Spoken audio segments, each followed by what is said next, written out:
মুমিন ব্যক্তি কখনো নামাজ ছাড়তে পারে না। আমাদের পরিচয়, আমরা হলাম মুমিন। এই মুমিন কখনো নামাজ ছাড়তে পারে না। অনেকে বলে, হুজুর আমার নামই তো আব্দুল মোমেন, তো নাম তো ঠিকই আছে আমার। আমাদের দেশের অনেক মানুষের নামের সাথে কাজের কোনো মিল নাই। যেমন বাবা নাম রেখেছে ফজর আলী, কোনোদিনও ফজর পড়ে না, তার ঘুম ভাঙে সকাল 10টায়। বাবা নাম রেখেছে জুহর আলী, কোনোদিনও জুহরে যায় না। বাবা নাম রেখেছে রমজান আলী, রমজান মাসে দুপুরবেলা গাঞ্জা টানে। নাম রেখেছে কুরবান আলী, সামর্থ্য আছে, কুরবানি দেয় না। নাম হলো ইমান আলী, তার ইমানের কোনো খবরই নাই, বরং সব বেঈমানি। বলার সময় মিথ্যা বলে, ওয়াদা করলে ভঙ্গ করে, আমানতের খেয়ানত করে, সুদ খায়, ঘুষ খায়, হালাল হারামের কোনো বাছ বিচার করে না। নাম আবার ঠিক আছে আলহাজ ইমান আলী। তো এই ইমান আলীর ইমানের কোনো কি নাই, খবর নাই। তো নামের সাথে কাজের মিল থাকতে হবে। আমি মুমিন, ঈমান আনার পরেই আমার দায়িত্ব হলো 5 ওয়াক্ত সালাত যথাসময়ে আদায় করা। কিয়ামতের ময়দানে আল্লাহ তাআলা যখন বিচার আরম্ভ করবেন, বুখারীর হাদিস, ইন্না আউওয়ালা মা ইউহাসাবু বিহিল আবদু ইয়াউমাল কিয়ামাতি মিন আমালিহি সালাতিহি, নিশ্চয়ই আল্লাহ কিয়ামতের ময়দানে সর্বপ্রথম বান্দার কাছ থেকে যে আমলের ব্যাপারে জানতে চাইবেন সেটি হচ্ছে নামাজ। কিসের ব্যাপারে? নামাজ। নামাজ ছাড়া জান্নাতে যাওয়ার কোনো সুযোগই নাই। আমরা সবাই জান্নাত চাই, সবাই জান্নাত চাই না? আল্লাহও জান্নাত দিতে চান, কারণ এই জান্নাত আল্লাহ আমাদের জন্যই বানিয়েছেন। উইদ্দাত লিল মুত্তাকিন, মুত্তাকিদের জন্য এই জান্নাত বানানো হয়েছে। আপনি জান্নাতে যেতে চান, আল্লাহও জান্নাত দিতে চান। কোনো একটা বিল্ডিং তালা দেওয়া থাকলে ওই বিল্ডিংয়ে ঢোকা যায় না। ঢোকার জন্য কি দরকার? চাবি দরকার। একটা তালা দেওয়া বিল্ডিংয়ে ঢোকার জন্য যেমন চাবি দরকার, ঠিক তেমনি ভাবে জান্নাতে যাওয়ার জন্য জান্নাতের চাবি দরকার। আল্লাহ চাবিটা আপনাকে দিতে চান। এজন্য আল্লাহ ডেইলি 1 বার নয়, 2 বার নয়, 3 বার নয়, 4 বার নয়, প্রত্যেক দিন আল্লাহ আপনাকে 5 বার নামাজে ডাকেন। এই জন্য আল্লাহ তাআলা আপনাকে আদর করে ডেকে এটাই বলেন, আয় বান্দা, তুই নামাজে এসে আমাকে সাজদা দে, আর তোর জন্য বানানো জান্নাতের চাবি আমার কাছ থেকে নিয়ে নে। সুবহানাল্লাহ। যুবক ভাইয়েরা, তারা যৌবন বয়সে সাজদা দেয় না। যৌবনকালে শরীরে শক্তি থাকে, কম না বেশি? যদি বলেন কম না বেশি? রুকু দেওয়া যায়, সাজদা দেওয়া যায়। এই সময়ে আল্লাহকে সাজদা দেয় না। যুবক ভাইয়েরা, এই যৌবন বয়সে আল্লাহকে বেশি বেশি সাজদা দেন, কারণ অনেক বয়স্ক মানুষ আমরা সমাজে দেখি বয়সের ভারে নজ্জ হয়ে যাওয়ার কারণে রুকুও দিতে পারে না, সাজদাও দিতে, ইশারায় ইশারায় নামাজ পড়ে। জন্য যৌবনকালকে কদর করা দরকার। যখন আমার সুযোগ আছে, এই সময় আল্লাহ তাআলাকে বেশি বেশি করে সাজদা দেওয়া দরকার। কিয়ামতের দিন প্রথম হিসাব হবে কিসের ব্যাপারে? আজ আমাদের মসজিদগুলো পাকা। নবীজির সময়ে মসজিদ ছিল কাঁচা, কিন্তু মুসল্লি ছিল পাকা। আমাদের এখন মসজিদ হয়েছে পাকা, মুসল্লির অভাবে মসজিদ পড়ে থাকে ফাঁকা। ওয়াজ মাহফিলে দেখেন মানুষ, প্যান্ডেলে কোনায় কানায় জায়গা নাই, অথচ এই শ্রোতাদের 90 ভাগই হবে যারা এশার নামাজ আদায় করে আসে নাই। তা আমার জন্য ওয়াজ শোনা ফরজ না নফল? জোরে বলেন। আর নামাজ আদায় করা? নামাজ আদায় করা ফরজ। যে ব্যক্তি ইচ্ছে করে নামাজ ছেড়ে দেয় তার মধ্যে ঈমান থাকে না। মান আকামাস সালাতা ফাকাদ আকামাদ-দ্বীন। যে ব্যক্তি নামাজ কায়েম করলো সেজন্য দিন কায়েম করলো। এজন্য আমার বাবাদেরকে, ভাইদেরকে আমি অনুরোধ করব, 1 ওয়াক্ত নামাজ যেন আমাদের কাজা হয়ে না যায়। কারণ এই নামাজের হিসাব কিয়ামতের দিন প্রথম হবে। কিয়ামতের দিন প্রথম হিসাব কিসের হবে? 2। হারাম উপার্জন থেকে নিজেকে বাঁচিয়ে রাখতে হবে, কারণ হারাম উপার্জন খেয়ে যে শরীর গঠিত হয়, এই শরীরের কোনো ইবাদত আল্লাহ কবুল করেন না। এজন্য খেতে হবে হালাল না হারাম? হালাল খেতে হবে, হারাম খাওয়া যাবে না, হারাম কোনো পন্থায় উপার্জন করা যাবে না। আমাদের সমাজে সুদ আছে না নাই? সুদের কথা কি আর বলবো, এমন বহু এলাকা বাংলাদেশে আছে, মসজিদ কমিটির সভাপতি আবার এলাকার সুদখুরদেরকে একত্রিত করলে তারে বানাতে হবে সুদখুর কমিটির সভাপতি। সুদও খায়, নামাজও আদায় করে। যে ব্যক্তি সুদ খায় এত বড় গুনাহগার। আল্লাহ কোরআনে কারিমে বলেছেন, যারা সুদ খায়, সুদের সাথে যারা সম্পৃক্ত, এরা সরাসরি আল্লাহ এবং রসুলের সাথে যুদ্ধ ঘোষণা করে দিয়েছে। যারা সুদখোর এরা শয়তানের আসর করা রোগীর মতো কিয়ামতের মাঠে দণ্ডায়মান হবে। আল্লাহর নবী বলেছেন এদের ব্যাপারে, সুদের 70টার বেশি গুনাহ আছে, তার মধ্যে সর্বনিম্ন গুনাহ হলো নিজের মায়ের সাথে জিনা করা। আরেক হাদিসে এসেছে, আল্লাহর নবী বলেছেন, যে ব্যক্তি 1 দিরহাম সুদ খায়, সে ব্যক্তি 36 বার জিনা করার সমান অপরাধ করে। 1 দিরহাম সুদ কতবার জিনার সমান? 36 বার জিনার সমান। কত বড় মারাত্মক গুনাহ! সুদখোরের কোনো ইবাদত কবুল। এরপরে আছে ঘুষ। লাআনা রাসূলুল্লাহ সাল্লাল্লাহু আলাইহি ওয়াসাল্লাম আর-রাশি ওয়াল মুরতাশি। যে ব্যক্তি ঘুষ দেয় আর ঘুষ নেয়, এদের উপরে লানত করেছেন মুহাম্মদ সাল্লাল্লাহু আলাইহি ওয়াসাল্লাম। সুদ খায়, ঘুষ খায়, চাঁদাবাজি করে, টেন্ডারবাজি করে, হারাম পন্থায় উপার্জন করে। এই যে হারাম খায়, এই হারামখোরের নামাজ, তার রোজা, তার হজ, তার যাকাত, তার জিকির আজকার, তার ইবাদত, কোনো কিছুই আল্লাহ কবুল করেন না। ইবাদত কবুলের পূর্ব শর্ত হলো হালাল খাওয়া। ইবাদত কবুলের পূর্ব শর্ত কি?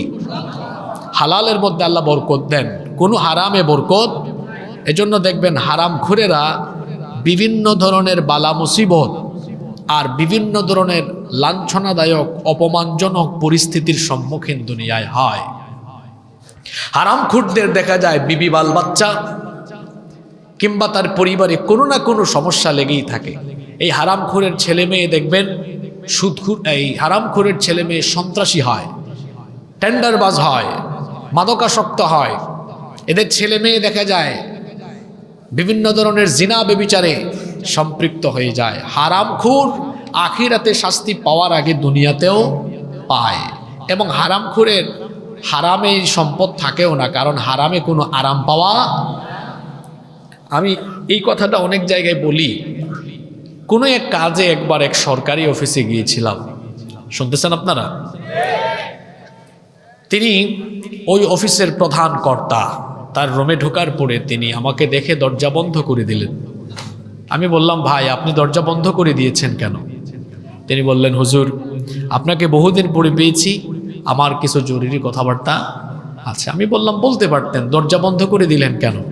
তিনি বললেন যে দরজা বন্ধ করে দিয়েছি এই জন্য যাতে করে আপনার সাথে মন খুলে আমার একান্ত ব্যক্তিগত কথাগুলো শেয়ার করা যায়। আমি বললাম, বলেন। তিনি বললেন, হুজুর আমার এই ব্যক্তিগত কথাগুলো আমি কারোর সাথে শেয়ার করতে পারি না, দেখি একটু খোরাক বা কোরআনিক কোনো ঔষধ পাই কিনা। বললাম, ভাই বলেন। বললেন, আমার বিবির পেটে 5 থেকে 6টা সন্তান এসেছে, কিন্তু 2-3 মাস যায় এটা নষ্ট হয়ে যায়। এরকম 5-6টা বাচ্চা নষ্ট হয়ে গিয়েছে। মনে বড় কষ্ট, এত বছর হয়েছে বিয়ে শাদী করলাম, কিন্তু কোনো বাচ্চা এখনো পাইলাম না। 2, এমন এক রোগ আমার হয়েছে, এমন জায়গায় হয়েছে ওইটা বলতেও পারি না কাউরে, এমন জায়গায় রোগ হয়েছে, আমি বেশিক্ষণ বসেও থাকতে পারি না, বড় কষ্ট হয় আমার। 3, সম্পদ আছে অনেক, কিন্তু কেন জানি দিলে কোনো শান্তি পাই না। ঘটনাক্রমে সেদিন ওনার অফিসে ঢোকার আগে দেখলাম বহু নিরীহ মানুষ অজপাড়া গা থেকে, গ্রাম থেকে এসেছে শহরে, হাতের মধ্যে ফাইল, দাঁড়িয়ে আছে এতিমের মতো, তার কাজ হয় না, ফিরিয়ে দেয় টেবিল থেকে, অমুকের কাছে তমুকের কাছে যাও, ওই টেবিলে যাও, ওই টেবিলে যাও। তাদের ফাইলের কাজ স্পিডে হয়, যারা স্পিড মানি দেয়। এখন তো ঘুষের অনেক নাম, টেবিল মানি, স্পিড মানি, 2%, 5%, 10%, কমিশন, তারপরে হাদিয়া, কত কিছু নাম দিয়েছে এটা। তো আমি এটা লক্ষ্য করলাম, বললাম ভাই দরজাও তো লাগিয়ে দিয়েছেন, আমি আর আপনি কথা বলছি, কেউ নাই। আপনার অফিসে যা যা দেখলাম, এই অফিসের প্রধান কর্তা হিসেবে এগুলোকে নিয়ন্ত্রণে রাখা আপনার দায়িত্ব নয়? তিনি বললেন হ্যাঁ। আমি বললাম আপনার বাড়িতে যে খরচ যায়, বাজার যায়, সব কি হালাল ওয়েতে যায়? মাথাটা নিচু করে দিয়ে বললেন না। আমি বললাম আপনি কোরআনিক প্রেসক্রিপশন চেয়েছেন না? কোরআনিক প্রেসক্রিপশন হলো, আল্লাহ কোরআনে বলেছেন তোমরা অন্যায়ভাবে কারো সম্পদ ভক্ষণ করো, মানুষের উপর জুলুম করো না, হারাম খেয়েও। এটা মেনে নেন, আজ থেকে আপনার অফিসে এটা বন্ধ করেন, আপনিও বন্ধ করেন। কিছুক্ষণ নীরব থেকে বললেন ঠিক আছে হুজুর। 1.5 বছর পর দেখা হয়েছে। ভাই কি খবর? আলহামদুলিল্লাহ হুজুর, আমার একটা সন্তান হয়েছে। আর কি খবর? আর কি খবর? আমার রোগ যেটা ছিল আল্লাহর রহমতে এখন অনেকাংশই আমি ভালো হয়ে গেছি, সুস্থ হয়ে গেছি। আর কি খবর? আগে হারাম পন্থায় এত উপার্জন করতাম, মনে শান্তি পাইতাম না। এখন হালাল পন্থায় যেটুকু আছে শান্তি পাই, হৃদয়ে এক ধরনের প্রশান্তি অনুভব করি। সুবহানাল্লাহ। হালালে বরকত আছে, হালালে আরাম আছে না নাই? হারামে কোনো বরকত পাওয়া যায় না। আপনি যে হারাম উপার্জন করছেন কার জন্য? আপনার বউ বাচ্চার জন্যই তো করছেন, তাই না? এই বউ বাচ্চা আপনার কাছেও থাকবে না, পালিয়ে যাবে আপনাকে দেখলে। এদের সুখ শান্তির জন্য এত কষ্ট করে হারাম উপার্জন করলেন। আল্লাহ কোরআনে কি বলেছেন? ইয়াউমা ইয়াফিরুল মারউ মিন আখিহি ওয়া উম্মিহি ওয়া আবিহি ওয়া সাহিবাতিহি ওয়া বানি। সেই দিন মানুষ তার স্ত্রী, সন্তান, তার আত্মীয় স্বজন সবার থেকে পালিয়ে যাবে, কেউ কারো পরিচয় পর্যন্ত দিবে। তো কার জন্য এত কিছু করছেন? আজকে একজন গীতিকার মারা গেলেন, অনেক সুন্দর সুন্দর ইসলামী সঙ্গীত তিনি লিখেছেন। চোখেরই পলকে তুমি হতে পারো লাশ। শুনছেন না আপনারা এটা? অনেকে বাড়িওয়ালা নাই রে বাড়ি, নাই রে দুনিয়াতে। আজকে সেই সঙ্গীতটা যিনি লিখেছেন তিনি ওই বাড়িওয়ালা, তার বাড়িতে আর কই দিনের দুনিয়া বলেন? এই লাইফের নাই কোনো ওয়ারেন্টি, নাই কোনো গ্যারেন্টি। যুবক ভাইয়েরা ভাবে হুজুর আমি বাঁচবো, এখনো তো আমার বয়স 20-21 বছর। না, keep in your mind there is no serial of death. মৃত্যুর কোনো সিরিয়াল নাই। যে এসেছে পরে সে চলে যেতে পারে আগে। যে কোনো সময় আমরা যে কেউ দুনিয়া ছেড়ে চলে যেতে পারি। সুতরাং অল্প কয়দিনের এই দুনিয়াতে হারাম পন্থায় উপার্জন করে গাড়ি, বাড়ি, ফ্যাক্টরি, সহায় সম্পদ সব করলেন, এগুলো কি ভোগ করতে পারবেন? ওই দিন একজনের বাড়ি গেলাম, বললাম বাড়িটা কি আপনার? এত সুন্দর বাড়ি লোকটার। তো খুব আশ্চর্য করে দিয়ে আমাকে জবাব দিলেন চুপচাপ হয়ে। আমি বললাম বাড়িটা কি আপনার? তিনি বললেন, জবাব দেন, আঙ্গুল দিয়ে ইশারা দিয়েছে। মানে কি, কার বুঝিয়েছে? আমি বললাম আপনার বললেন না কেন? কয় হুজুর বাড়িটা বানিয়েছি, কিছু কাজ এখনো বাকি আছে। এমনও তো হতে পারে বাকি কাজ কমপ্লিট হওয়ার আগে ওই কবরের বাড়িতে আমি চলে যেতে পারি। কি অনুভূতি, কি ফিলিংস, চিন্তা করেছেন? আচ্ছা, আপনাদের এই বুড়িচঙে এরকম হয় কি হয় না, বা হইলেও হইতে পারে, কোনো লোক বাড়ি নির্মাণের কাজ শুরু করেছিল, ধরেন 40, 50, 60 বা 70% করার পরে মারা গেছে। এরকম হয় কিনা বলেন? আমাদের আসল বাড়ি কোনটা? আসল বাড়ি হলো ওই কবরে। আমাদের কাজে লাগবে কি, নেকামল না বদামল? তাহলে দুনিয়াতে আমরা যতদিন আছি আমাদের দরকার নেক আমল না বদামল? তো এই নেক আমলের প্রথম নেক আমলের কথা বললাম নামাজ।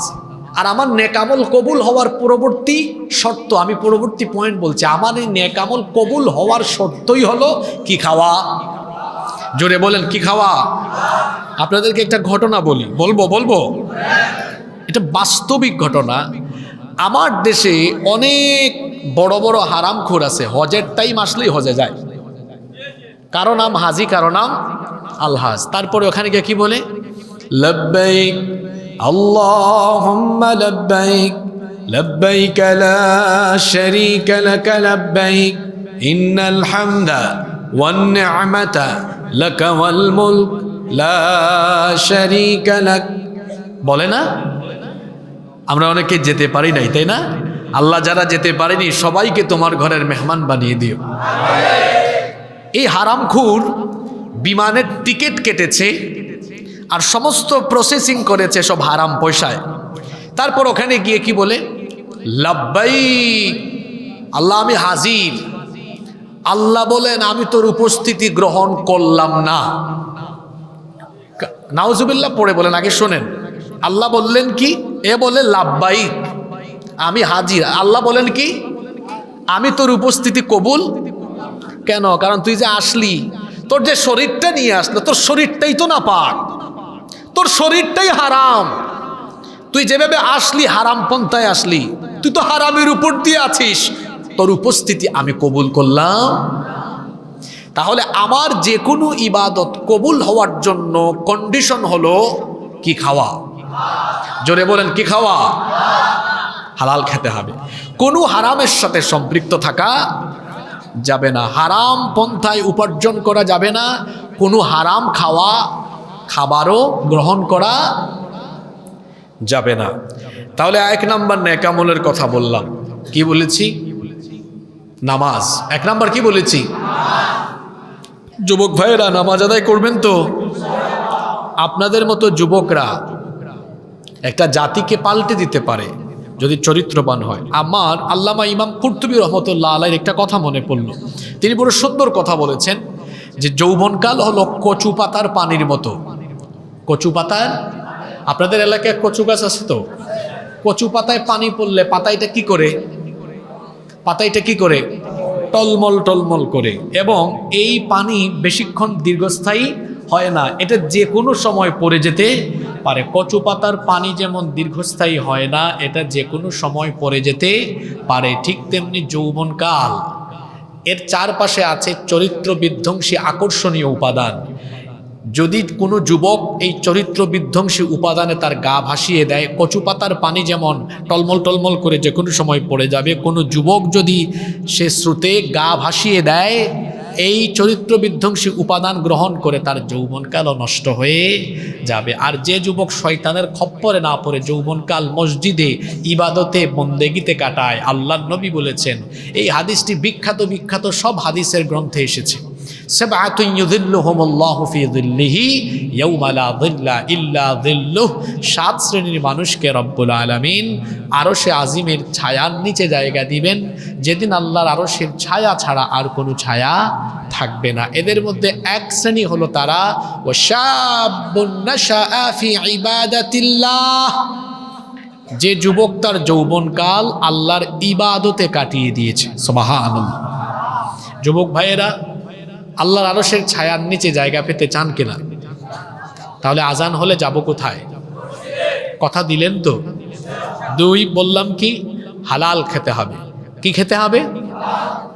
কারণ হালাল না খেলে কোনো ইবাদত আল্লাহর কাছে কবুল। 3 কিয়ামতের দিন আল্লাহ বিচার করবেন। এই বিচারটা 2 ভাগে ভাগ হয়ে যাবে। 1 হাক্কুল্লাহ, আল্লাহর হক, যেমন নামাজ, রোজা, হজ, যাকাত, আল্লাহর সাথে সম্পর্কিত বিষয়কে বলা হয় হাক্কুল্লাহ, আল্লাহর হক। নামাজ পড়েন নাই, আল্লাহ হিসাব নেবেন। তারপরে আপনি রোজা রাখেন নাই, যাকাত আদায় করেন নাই, হজ করেন নাই, এই হিসাব নেবেন কে? এর হক কার? আল্লাহর হকের বিচার আরম্ভ হবে নামাজ দিয়ে। এটা এক ধরনের বিচার। আর আরেকটা বিচার হবে সেই দিন হাক্কুল ইবাদ, বান্দার হক। কার হক? আপনি আরেকজনের টাকা মাইরা খাইছেন, আরেকজনের জায়গা জমি জোর করে দখল করে নিয়েছেন, ভাই তার ভাইয়ের জায়গা দখল করেছে, ভাই তার বোনকে বঞ্চিত করে দিয়েছে, বড় ভাই অন্যান্য সব ভাই বোনদের জায়গা জমি একাই খেয়ে ফেলছে, এরকম নাই তো আমাদের সমাজে? আছে কি না? আছে। তারপরে মিথ্যা মামলা দিয়ে মানুষকে জেল খাটাইছে, অযথাই মানুষকে কষ্ট দিয়েছে, আরেকজনের হক নষ্ট করেছে, দোকানপাটে চাঁদাবাজি করেছে, তারপরে বন্দুক ঠেকায়া অনেক কিছু মানুষের কেড়ে নিয়েছে। এরকম হয় কি হয় না? এই যে এই ব্যক্তি হক নষ্ট করলো, আল্লাহর না মানুষের? আল্লাহর না মানুষের? এই বিচার কিয়ামতে আরম্ভ হবে। এখন বান্দা যদি বলে আল্লাহ তুমি আমারে মাফ করে দাও, আল্লাহ বলবেন না, আমি কেন তোমাকে মাফ করব? কারণ এটা আমার হক না। এটা কার হক? এটা বান্দার হক। তুমি যার হক নষ্ট করেছো তাকে বুঝ দাও, সে যদি মাফ করে তো ঠিক আছে, আমার কোনো অসুবিধা, সে মাফ করে দিলে আমিও তোমারে মাফ করে দেব, কারণ আমার নাম তো গাফফার। তোমার গুনাহ যত বেশি, আমার রহমতের পরিমাণ তার চেয়ে বহু গুণে বেশি। সুবহানাল্লাহ। হাদিসে কুদসি আল্লাহ তাআলা বলেছেন, ইবনা আদম লাউ বালাগাত যুনুবুকা আনানাস সামাই সুম্মা ইস্তাগফারতানি গফারতু লাক। তুমি যদি আকাশ পর্যন্ত গুনাহ করে আমার সামনে আসো আর অনুতপ্ত হয়ে ক্ষমা চাও, তুমি মনে রেখো আমি তোমার রব, আমি এমন, আমিও সাথে সাথে আকাশ সমান দয়া নিয়ে হাজির হয়ে তোমার সব গুনাহ মাফ করে দিব। কিন্তু সেটা কার হক? আল্লাহ বলছেন না না না, উল্টাপাল্টা বুঝিয়েন না। আল্লাহ বলছেন আমার হক তুমি যতই নষ্ট করো, তওবা করো না আমার কাছে, আমি মাফ করে দিব, কারণ তোমার গুনার চাইতে আমার দয়ার পরিমাণ বহু। কিন্তু খবরদার, বান্দার হক নষ্ট করো না, কারণ এটা আমার হাতে নাই তো, এটা আমার হাতে। আল্লাহ বান্দার হকের বিচার আরম্ভ করবেন, বান্দা বলবে আল্লাহ আমারে মাফ করেন, আল্লাহ বলবেন না, তুমি যার হক নষ্ট করছো তারে বুঝ দাও, সে ক্ষমা করলে আমার কোনো আপত্তি। সে যদি ক্ষমা না করে, এই ক্ষেত্রে আমি কাহ্হার, আমি আর গাফফার না, আমি বড় কঠিন, এই ক্ষেত্রে আমি এত কঠিন, আমি তার বদলা তোমারে বুঝাই দেব। আল্লাহু আকবার বলেন। একটা হাদিস মনে পড়লো, বুখারী শরীফের হাদিস। নবীজি সাহাবীদেরকে বললেন, আতাদরুনা মাল মুফলিস? আপনাদের কষ্ট হচ্ছে? সাহাবীরা, তোমরা কি জানো আমার উম্মতের সবচেয়ে অসহায় মানুষকে? আপনারা শুনতেছেন? নবীজি সাহাবীদেরকে বললেন আমার উম্মতের সবচাইতে, কি বললেন? অসহায়, সবচেয়ে অসহায় কে? আপনাদেরকে যদি বলে আপনাদের এলাকার অসহায় কে, আপনারা বলবেন হুজুর ওই যে আব্দুল করিম, তার বাড়ি নাই, ঘর নাই, কিছু নাই, সে আমাদের এলাকার সবচেয়ে বড় অসহায়। নবীজি সাহাবীদেরকে বললেন তোমরা বলো তো আমাদের উম্মতের অসহায় ব্যক্তিকে? সাহাবীরা কি জবাব দিয়েছেন জানেন? ইন্নাল মুফলিসা ফিনা মাল্লা দিরহাম লাহু। আমাদের উম্মতের সবচেয়ে অসহায় তো সেই ব্যক্তি যার দিরহাম নাই, টাকা নাই, পয়সা নাই, বাড়ি নাই, ঘর নাই, কিছুই নাই, সে হলো অসহায়। আল্লাহ নবী বললেন লা, না, উত্তর সঠিক হয় না। শুনতেছেন আপনারা? নবী আর সাহাবীদের মাঝে কি হচ্ছে? কথাবার্তা। নবীজি বললেন তোমরা ভুল বলেছ। যেহেতু এটা গুরুত্বপূর্ণ কথা, এটা আবার বলি, এত বেশি কথা নয়, মানুষকে কিন্তু খুব সংক্ষিপ্ত কথায় হেদায়াত দিতে, এতটুকু। এই হাদিসটা শোনেন, ভালো করে শুনুন।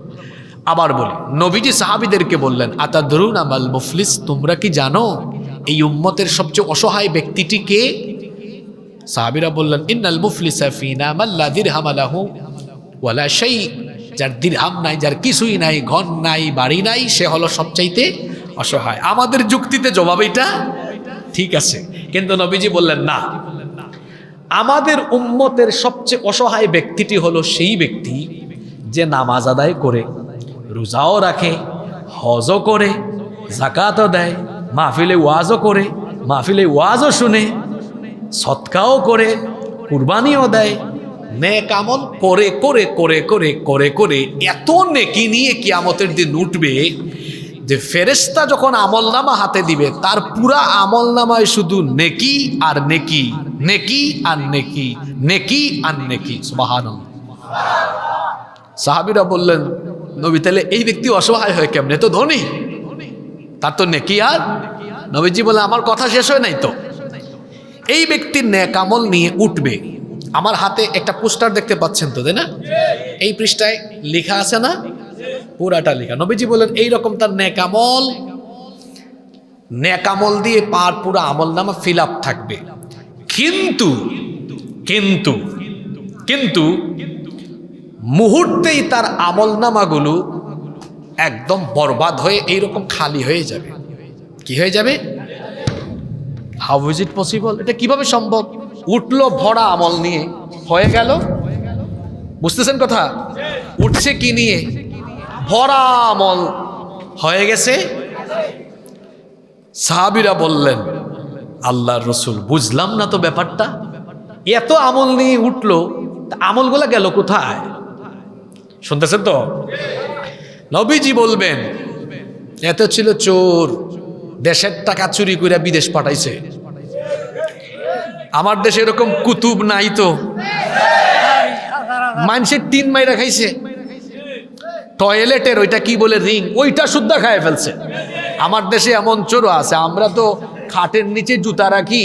আপনারা 4-5 বছর আগে দেখেছেন সোশ্যাল মিডিয়ায়, পত্রিকায়, টেলিভিশনে, এই চোরেরা, শেষরা চোর, খাটের নিচে মানুষের তেল লুকাইয়া, পেঁয়াজ লুকাইয়া ওই করোনার সময় রেখে দিছিল।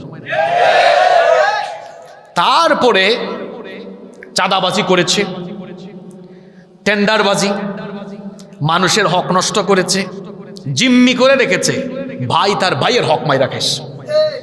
আছে না এরকম? কিছু পরিবার এরকম আছে না? ভাই ভাইয়ের হক মাইরা খাই ফেলছে। এই যে সে এত মানুষের ক্ষতি করলো, এই ক্ষতিটা কি আল্লাহর করছে না মানুষের করছে? শুনতেছেন তো আপনারা? এবার কিয়ামতে এই আসামিরে এই দিকে রাখা হবে, আর ক্ষতিগ্রস্ত মানুষকে আরেক দিকে। আল্লাহ বলবেন, তুই যে নামাজ রোজা হজ যাকাত অনেক কিছু করলি না, আসামি, কিন্তু আমার হক। আমি চাইলে, আমি তো আল্লাহ, আমি চাইলে সব মাফ করে দে, তোরে ঠাস করে ঢুকাই দিতে পারে জান্নাতে। শোনেন, কিয়ামতে কে কোন ভাবে জান্নাতে যাবে? কেউ, বহু পাপীও যে আল্লাহর হক নষ্ট করেছে, আল্লাহ ক্ষমা করে দিলে জান্নাতে ঢুকাই দিতে আল্লাহ পারেন কিনা? আল্লাহ চাইলে সবই পারেন। আল্লাহর হক নষ্ট করেছে এমন বহু ব্যক্তিকে আল্লাহ জান্নাতে দিয়ে দিতে। আল্লাহ বলবেন, তুই আমার হক যেগুলো নষ্ট করেছিস, এটা তো, আমি তো দয়ার সাগর, আমি তোরে হয়তো মাফ করে দিতে। এখন তোর বিচার আমার সাথে না, আজকে তোর বিচার এদের সাথে। এখন জিজ্ঞেস কর তারা তোকে মাফ করবে কিনা। মাফ করলে আমার কোনো আপত্তি। কিয়ামতের দিন কোনো ব্যক্তিকে কোনো ছাড় কেন দিবে না জানেন? কারণ কিয়ামতের দিন টাকাও দরকার নাই, গাড়িও দরকার নাই, বাড়িও দরকার নাই, দরকার শুধু এক ব্যক্তিকে, এক বুজুর্গ ব্যক্তিকে একবার বহু মানুষ না বুঝে গালিগালাজ করেছে। আমি জিজ্ঞেস করলাম, এত গালি দিল, জবাব দিলেন না কেন? জবাব দিছে কি জানেন? কেন দিব? আমার লাভ কি হেরা বুঝে? আমার তো নেক এমনি নাই। এই যে আমারে গালি দেয়, তার আমল নামায় যেগুলো কিয়ামতে থাকবে, আমি কুরাই সব আনবো। কুরানো বুঝেন তো? কুরাই এনে আমার আমল আমি ভরে দিব। সে তো তার ক্ষতি করছে। আল্লাহু আকবার। আল্লাহ বলবেন, কি রে, তোমার কি সমস্যা? আল্লাহ, আমার দোকানটা নিয়ে নিচ্ছে। তোমার কি সমস্যা? হ্যাঁ, আমার ভাই বাপের সম্পদ থেকে আমারে দেয় নাই। তোমার কি সমস্যা বলো? আল্লাহ চাঁদাবাজি করেছে। তোমার কি সমস্যা? আল্লাহ আমার জায়গা জমি আইল ঠেলাঠেলি করেছে। হিসাব আর কি করবা বলো? আল্লাহ, আজকে আমার আমল নামায় নেকি কম আছে, তারে বলেন তার আমার হক যে নষ্ট করেছে, তার আমল নামা থেকে আমারে নেকি দিতে। কথা শুনতেছেন? এই ব্যক্তি উঠছে কি নিয়ে? আমল আছে না তার? আল্লাহ বলবেন, দেওয়া শুরু, দিচ্ছে। তো দিতে পাওনাদারের লাইন এখনো বাকি। তার আমল নামা আল্লাহ নবী বললেন, এইভাবে নেকি নিয়ে উঠেও মানুষের হক নষ্ট করার কারণে যে ব্যক্তি আমল শূন্য হয়ে জাহান্নামে যাবে, সেই ব্যক্তি হলো আমার উম্মতের সবচাইতে অসহায় ব্যক্তি। হাদিসটা বুঝতে পেরেছেন? কয়টা কথা বলেছি আজকে? কয়টা পয়েন্ট বলেছি? কয়টা? দেখি তো মনে রাখছেন কিনা? এক কি বলেছি? জোরে বলেন, এক কি বলেছি? কিয়ামতে প্রথম হিসাব কি? নামাজ ছাড়বেন? নামাজ বলেন আর সব ইবাদত বলেন, কবুল হওয়ার জন্য সবচেয়ে গুরুত্বপূর্ণ যেটা আমি 2 নম্বর পয়েন্টে বলে গিয়েছি, সেটা কি? সেটা কি? আর 3 নম্বর বললাম, দুনিয়া বলেন আখিরাতে বলেন, বাঁচতে হলে মানুষের হকের ব্যাপারে আপনাকে সচেতন হতে হবে না? এই যে মাদ্রাসা কর্তৃপক্ষের হক আপনি যদি নষ্ট করেন, এই এলাকার মানুষ আপনি রাজনৈতিক কারণে, সামাজিক কারণে, আমার দেশে কিন্তু এই রোগগুলো বেশি, শুধুমাত্র রাজনৈতিক দৃষ্টিভঙ্গি ভিন্ন থাকার কারণে অনেক সময় দেখা যায় মাদ্রাসার উপরেও মানুষ জুলুম করে কি করে না? মাদ্রাসার হক নষ্ট করে। তাহলে এইভাবে যদি আপনি বান্দার সাথে সম্পৃক্ত যে কোনো হক নষ্ট করেন, আপনার তওবা আল্লাহ কবুল করবেন না ততক্ষণ, বান্দার হক বান্দাকে ফিরিয়ে দিবেন না যতক্ষণ, অথবা বান্দার কাছ থেকে মাফ চাইবেন না যতক্ষণ। তওবা কবুলের শর্ত হলো 5টা। জোরে বলেন কয়টা? 1, আপনি গুনাহগার এটা স্বীকার করা, আল্লাহ আমি গুনাহ করেছি, স্বীকারোক্তি দেওয়া। 2, আল্লাহ আমি আমার ভুলের জন্য খুব লজ্জিত, আমার এটা উচিত হয়নি, আমি তো তোমার গোলাম, তোমার নাফরমানি করেছি, আমার এটা উচিত হয়নি। 3, এই ভুলের জন্য মাফ চাওয়া, আল্লাহ আমি ভুল করেছি, আমাকে কি করো?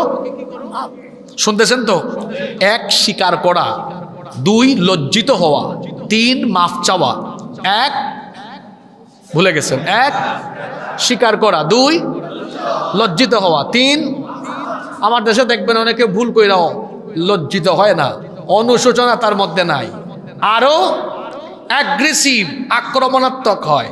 গত 15 বছর যে ফেরাউন আমার দেশে ছিল, এত গণহত্যা, এত মানুষের ক্ষতি করেছে, মানুষের হক নষ্ট করেছে না? তারপরেও দেখবেন এখনো নমনীয় না, যে অ্যাগ্রেসিভ মুডে কথা বলে, আসে না নাই? বেশি আক্রমণাত্মক হলে পড়ে কিন্তু পরিস্থিতি আরো বেজ্জতির হতে, এমনিতেই তো বেজ্জত। আপনার বাড়িতে চোর ঢুকেছে, ডাকাত ঢুকেছে, বাড়িওয়ালা বা গৃহস্থ, আপনারা কি বলেন? বাড়িওয়ালা বলেন না গৃহস্থ বলেন? আপনি বাড়িওয়ালা টের পাইছেন, পাইয়া বলেন চোর, পাশের বাড়ির একজন শুনছে চোর, এর পাশের বাড়ির একজন চোর, মুয়াজ্জিন সাহেবের কানে গেছে, উনি আর মাইক সুইচনকে, সম্মানিত এলাকাবাসী, চরানলবাসী, অমুক বাড়িতে চোর ঢুকেছে, গোটা এলাকায় খবর হয়ে গেছে যখন, তারপরে আপনার বাড়ির চোর কি, যে চোর বা ডাকাত ঢুকছে সে কি বলে, আসেন চরানলবাসী আমাকে ধরেন, আপনারা আমাকে জিঞ্জির লাগান, দড়ি দিয়া বান্ধা রাখেন, এটা বলবে? না মানুষ ডাকলে চোর পালাবে? জোরে বলেন। ভালো মানুষ পালায় না, যখন চোর ডাকাতদের বিরুদ্ধে মানুষ আওয়াজ তুলে তখন চোররা জামাতে পালিয়ে যায়। কথা মনে হয় বুঝেন না এখনো, বুঝছেন কি না? ভালো মানুষ পালায় না, চোর পালায়, ডাকাত পালায়। তওবা কবুলের শর্ত 5টা বলেছি, কয়টা দেখি তো মনে আছে কিনা? 1 না, তওবা কবুলের শর্ত বলেছি 3টা। 1, মাশাআল্লাহ, 1 স্বীকার করা, 2 লজ্জিত হওয়া, 3 ক্ষমা চাওয়া, 4 এই ভুল আর করব না, ওয়াদা করা কার সাথে?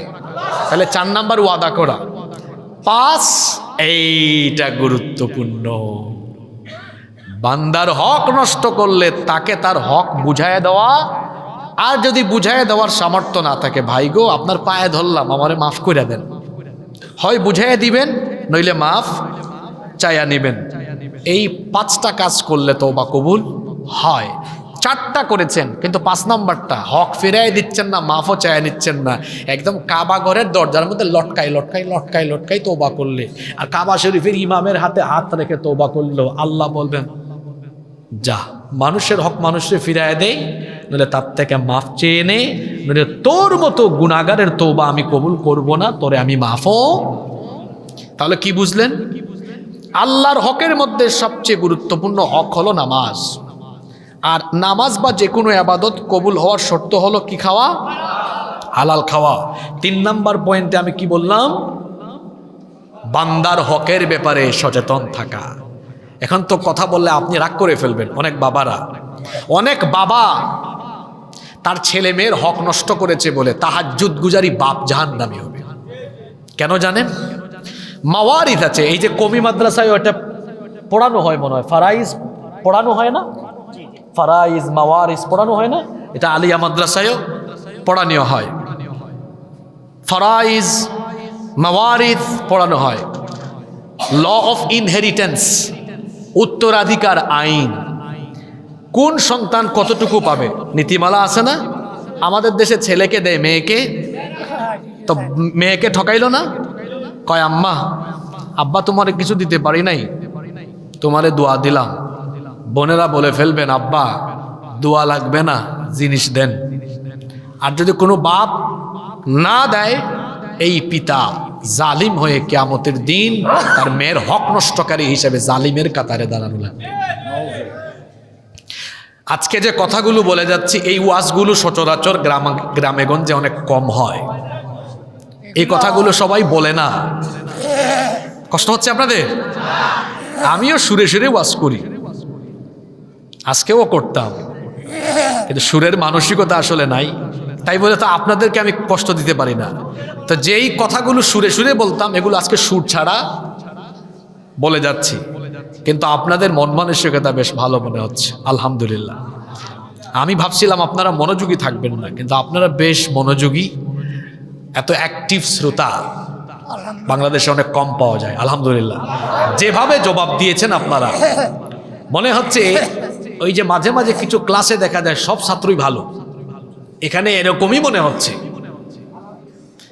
তো দেখুন, 3 নাম্বার যে বিষয়টি বললাম, হকের ব্যাপারে, বাপ হয়ে ছেলে মেয়ের হক নষ্ট করবেন না, বড় ভাই হয়ে ছোট ভাই বোনদের হক নষ্ট করবেন না, অর্থাৎ পাড়া প্রতিবেশী আত্মীয় স্বজনের হক নষ্ট করবেন না, মানুষের হক নষ্ট করবেন না, নইলে ফেরেশতা জিনজিল লাগায়া উপুর করে টেনে হিচড়ে নিয়ে আপনার মতো নামাজি, আপনার মতো হাজি সাহেব, আপনার মতো দান সৎকারী লোককে অথবা আপনার মতো আলেমকে একদম ধাক্কায়া নিয়ে জাহান্নামে ফেলে দিবে। মানুষের হকের ব্যাপারে কি হতে হবে? সচেতন হতে হবে। আমি ভাবছিলাম আজকে এই 3টা পয়েন্টই বলবো, আপনাদের মনোযোগ দেখে আরো একটা পয়েন্ট আমি বলবো যেটা আরো গুরুত্বপূর্ণ। কষ্ট হচ্ছে আপনাদের? ছেলেগুলা হাফেজ হয়েছে অনেক কষ্ট করে, এদেরকে পাগড়ি দিয়ে তারপর মোনাজাত করে আমরা উঠবো ইনশাআল্লাহ। 4 নাম্বার পয়েন্ট, আজকের সমাজের বেশিরভাগ মানুষ নষ্ট হচ্ছে, বেশিরভাগ পরিবার আর সমাজ ধ্বংস হয়ে যাচ্ছে আরো 2টা রোগের কারণে। একটা হলো জিনা বেবিচার, আর একটা হলো পরকিয়া। এই এলাকায় অবশ্য সব আল্লাহর কুতুব এগুলা নাই, জোরে বলেন আছে না নাই? এটা হওয়ার সবচেয়ে বড় কারণ, এটার জন্য রাষ্ট্র দায়ী। রাষ্ট্র, কারণ এরা রাষ্ট্রীয়ভাবে আশিরক ফিল ইবাদাহ, আল্লাহর ইবাদতে শিরক করছে। কিভাবে? আল্লাহ করেছেন হালাল, তারা বানিয়েছে, আল্লাহ করেছেন জায়েজ, তারা করেছে। আপনারা বুঝেন না, একটু বুঝাই দিই। আপনাদের এই চরানল এলাকায় 17 বছরের ছেলে 15 বছরের মেয়েকে যদি বিয়ে করে, আপনাদের দেশের আইনে সওয়াব না অপরাধ? কথা বলছেন না কেন? যুবকরা কেন কথা বলে না? তোমাদের পক্ষে বলতেছি এখন। আল্লাহর আইনে অপরাধ, আল্লাহর আইনে কি অপরাধ? আপনাদের দেশের আইনে। এইটাকে একটু উল্টায় দেন তো, একটু উল্টায় দেন কথাটা।